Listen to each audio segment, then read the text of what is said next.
To me, being an entrepreneur is about risk-taking. And my first business was a skydiving school, so it isn't foreign to me. But I think it's very important to be a calculated risk taker in that you're looking at all your different options. There's just a whole lot of thought that goes into all of these different decisions, and there's so much uncertainty and there's so much unknown. But I don't think I could go back to working in a large, corporate structure. I think I'm spoiled now. I'm going to be a startup or small company person because there's just nothing like it. It is so much fun. We basically decided that we just needed to make a clean break and take the plunge and do the startup full time.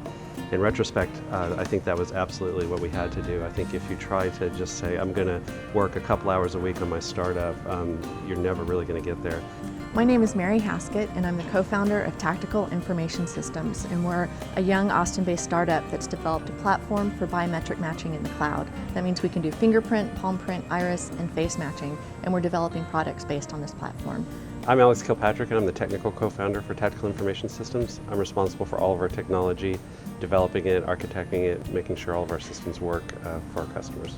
I knew I wanted to do another startup. I really like working with small companies, and we knew, we had experience with this technology, but we really went through a pretty long process of sort of brainstorming what is the best use. It has to be something you feel really passionate about, and I started out originally with Alzheimer's patients. My mother-in-law had Alzheimer's, and so to me it seemed like something that would have helped when we were taking care of her, and to me that immediately said this should be something that can help other people as well.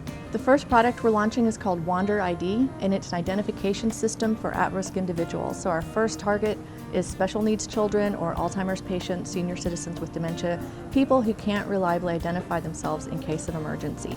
So the way it works is you take a picture and they upload it to the Wander ID website and enter in their contact information, and that's it, they're done. The person is protected. They will be returned to them if they wander off or get lost. And as a parent, who not too long ago had small children, I thought about, what would happen if my child was lost, and what would I do about that, and how panicked I would be, and even, having to wait 30 minutes to an hour, for somebody to get in contact with me would be just excruciating. The way it works on the other side is we have a smartphone application that we make available to first responders in the various communities that we're in. So it's completely free, we train them, we make it available to them, and what they do is they take a picture of the person they encounter. It's turned into a template, it goes up into the cloud, they match automatically, and if they're in our database, they'll get connected back to that guardian or caregiver so they can get that person back home, usually in minutes. When I got started, as an engineer, I thought, okay, what's the engineering problem? How do I solve the engineering problem? How do I build a product? And I thought, okay, that's what a startup is. What's been shocking to me is that building the product is actually a relatively small part of having a successful startup. There's so many other things I've learned along the way that have to go into it. In our case, we have to get both the police and the caregivers involved.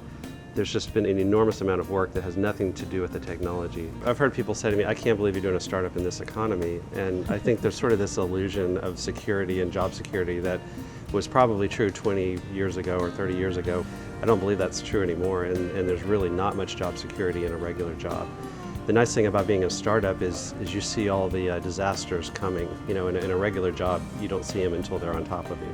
Everything I'm doing now really started when I started the skydiving school.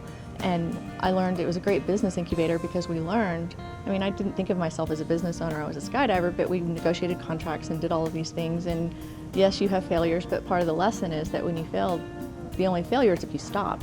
You pick yourself up, you learn as much as you can from it, and then you keep going. The only way to truly fail is to quit. But I don't think we'll ever stop. We'll always be developing that next product that's based on our technology because that's the part that's really fun.